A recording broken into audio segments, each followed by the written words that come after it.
Welcome to the Bleep Midlife Bulimia podcast with LaurieAnn and the Code Trigger.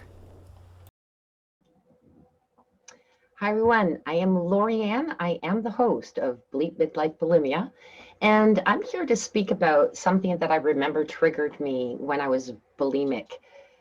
For my whole entire life, I wanted to be able to fit in both with women and men.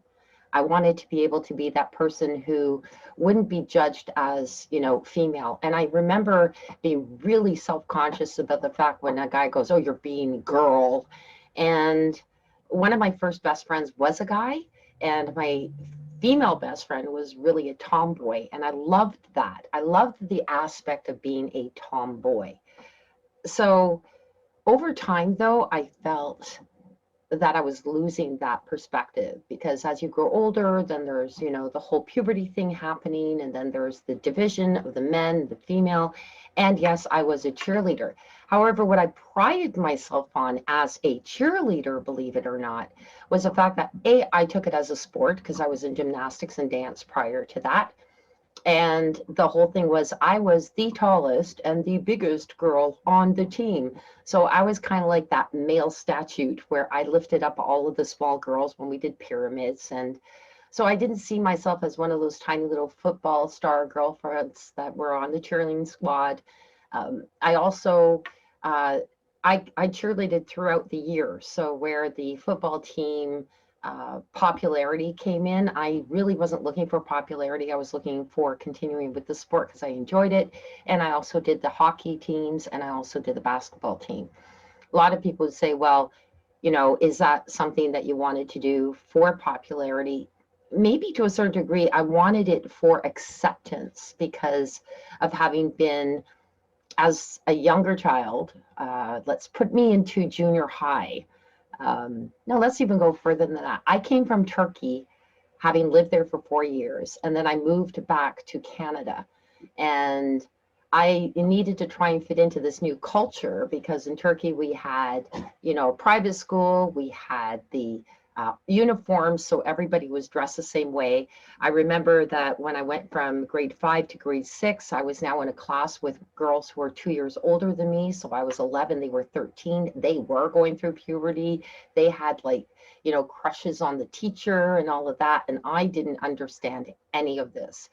Came back to Canada, 11 years old, halfway through the year of grade 6, half a year before junior high.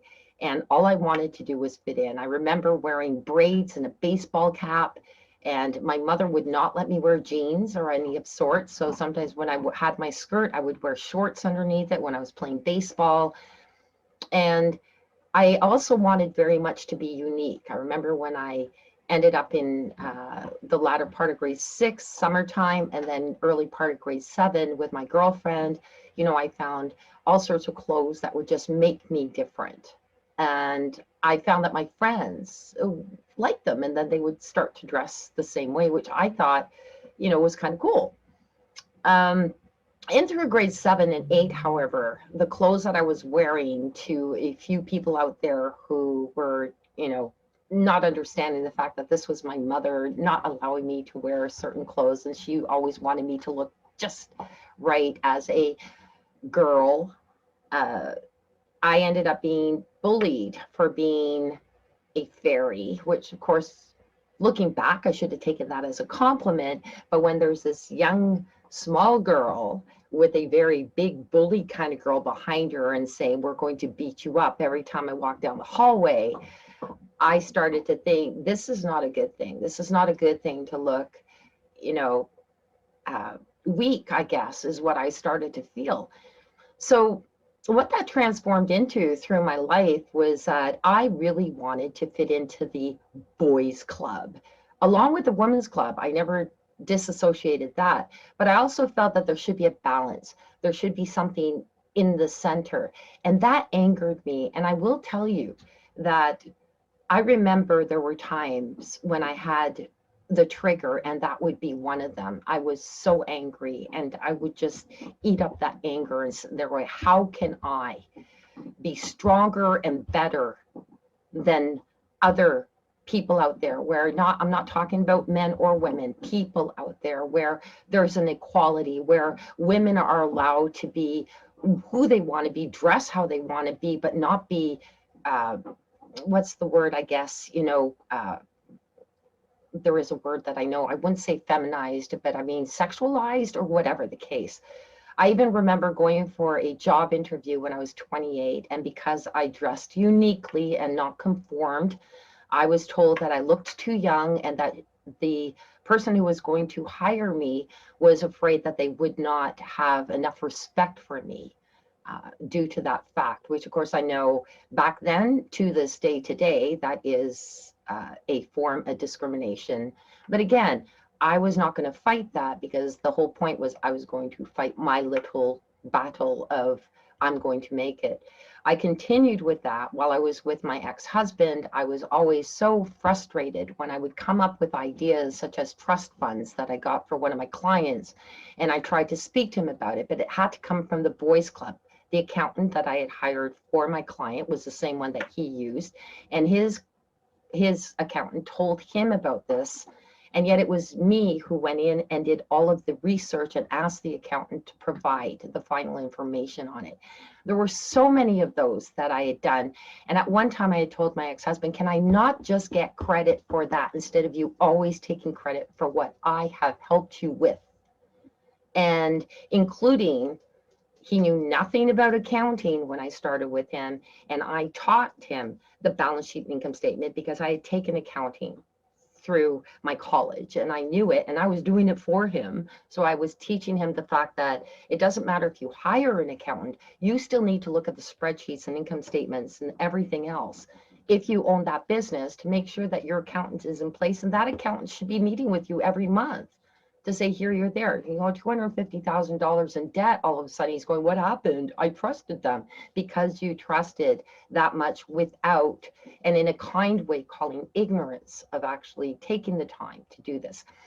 I fought with this all the time, and I felt that battle, and I can still feel it inside of me as though like I'm not bulimic anymore, but I feel that emotion that used to trigger my bulimia because I was so frustrated, into the fact that because I was never able to complete my cheerleading to get my gold star, because I was also an achiever and I always wanted to complete things because my parents had moved yet again, I ended up at the age of 38 becoming president of a chamber of commerce. And it was really important to me prior to that to make it. So I went through the board and I was vice president.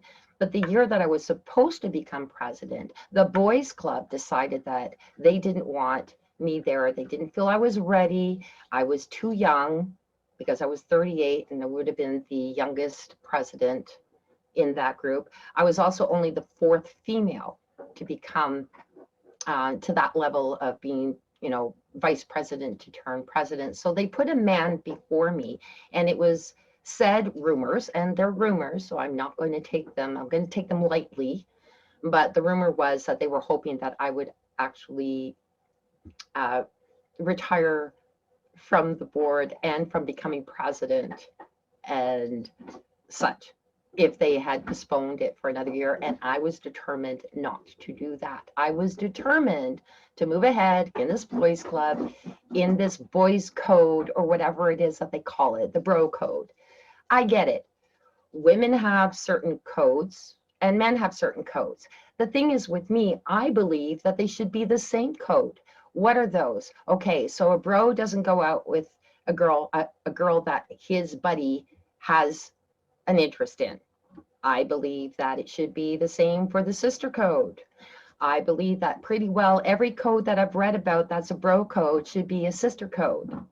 And for the most part, you will find that as many times as the bro will break the code, so will the sister. But we don't have it in a book of some sort or some form or whatever the case. What I'm saying is that I believe that we should be standing side by side. We both men and women have different strengths, and together we can work them right. As long as we don't put each other down, as long as we don't isolate each other from each other and saying, oh no, this group can't have this group. And I will say that women, I was also perceived as not being a woman supporter when I saw two women's groups in our organization, and I said one has to go. And I also fought for the fact that men, if they wanted to show up to one of the special events, should be allowed to.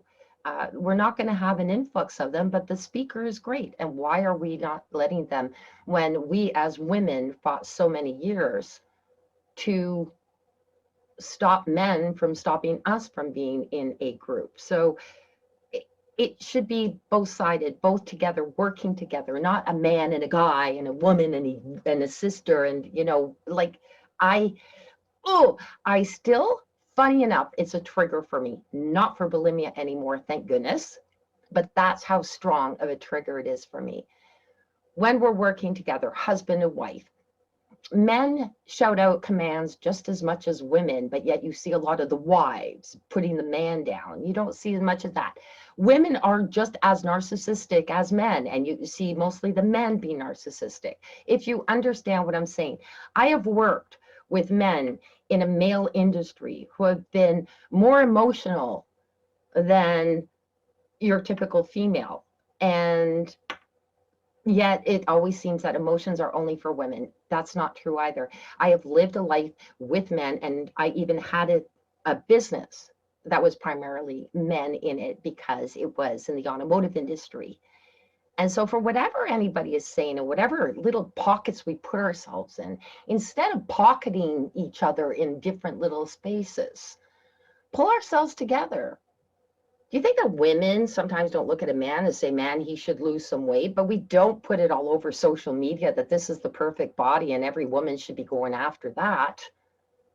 Why? And yet it's more so for women. It should be just the same for men then. If we're going to do this, let's do it both ways. My point is, let's not do it either way. Let's show on social media what normal people are and what we're looking at. We talked about dating today on one of our podcasts that I have, my other podcast, and we're talking about out of our league. Nobody is out of anybody's league, so to speak. However, what I will say is that we try and find people who are not emotionally matched to us, and I really appreciate that. The emotional league, I would probably say, okay, but there's no league. There's either coming together, being able to stand next to each other, being able to support each other in different ways, but equally. So let's say that I'm managing an auto repair shop and a used car sales, and my partner is, let's say, running an art gallery. I'm female, he's male. Does it really matter? No, it's the emotional support for each other.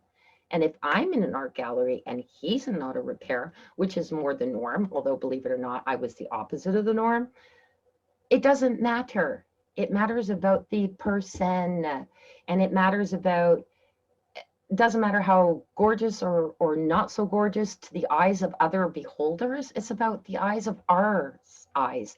And to take what, oh my goodness, this just drives me nuts, but to take that what social media equates to being perfectly perfect, whether it be for a guy and a girl, is not perfect to each individual. I don't want somebody who's going to be so into how they look or how, oh my goodness, this has to be perfectly like, Homes and Garden House. And there's people who will match that way. I don't want that. So I want to match with who I am with, if and ever I want to match. Because one thing that I did discover over the time of the last 10 years, not only being free of bulimia, but also being on my own as a single person, is that if I was ever to go into a relationship again, that would be the number one thing for me, is to find somebody who is equally as supportive no matter what I do, and me to him no matter what he does. And to understand that you don't want to have one more predominant than the other. You need to be sitting together and wanting the same things, allowing each other individuality. And another podcast that we spoke about is there's codependence, there's over independence, and then there's interdependence, and the interdependence being the most healthy of all and likely to be the less triggering and I also found in the last few days, I have been looking at some videos previous to my recovery. And one of the things that I felt while watching those, I did see a happy LaurieAnn. I did see somebody who kept going no matter what. But I also could remember feeling a little loss of self and trying to prove to other people what ultimately I wanted to prove to myself, but not looking at it that way. While I wanted to do it for myself, I was still looking out instead of just simply looking in. And if I had just been able to put a little bit of a fence there and say, hey, LaurieAnn, you're on this side of the fence. Let's look this way. Let's look at what we've got. Look at what we've done, instead of looking out to find out who's looking across that fence to look at what I've achieved and what I've done. It doesn't matter as long as I'm achieving it. Anyway, this is my blurb about the bro code, the sister code, the equality of men and women, and where we should both be sitting there going, rather than trying to find the true perfect love, is trying to find compatibility, not just with other people, but by far number one with ourselves. And I always say that, being a master certified handwriting analyst, one of the biggest things for me was finding compatibility with myself. And I did that through my handwriting and graphotherapy. And what does that mean? Being comfortable with myself, knowing when I'm transitioning possibly one morning into a space that I don't want to go to, and bring myself back. Just like watching those videos was not easy to a certain point. And then I felt that little red box. Okay, this is a story, but there's, the box with the big red ball in it, and it shrunk down, but sometimes it bounces around and pushes the button. Over the last couple of days, it's been pushing the button a little bit more than I cared to, but then I look at it and I'm going, it's that little button and it's bouncing around, and all I need to do is calm it and I'll be okay. So I don't know how many listeners out there can relate to some of the triggers, being anger towards self for not feeling the way you really want to feel, acceptance and such, and not being there yet, just accepting yourself. So even if it can trigger sometimes when somebody starts, I have two guys starting to talk and go, yeah, man, yeah, that's the bro code. And I just feel, take a deep breath, take it all in, and let the boys be boys. Let them have it. Because really, in the scope of life, if that's what they need to make themselves feel important, let them. I do not have that need for a sister or a bro code, because to me, my friends, both male and female, we just have a code. Anyway, thanks for listening. And I know that you guys all probably think this is just absolutely off the beaten track of bulimia, but it really isn't, because for years I fought that. And I realized watching back on my videos was one of my triggers. Now, I just need to meditate a little bit when that sort of thing comes up and realize it's all going to be okay. Thanks for listening, and I hope you all have a fantastic day. Bye-bye. Thank you for listening to this episode. Be sure to visit me at bleepbulimia.com.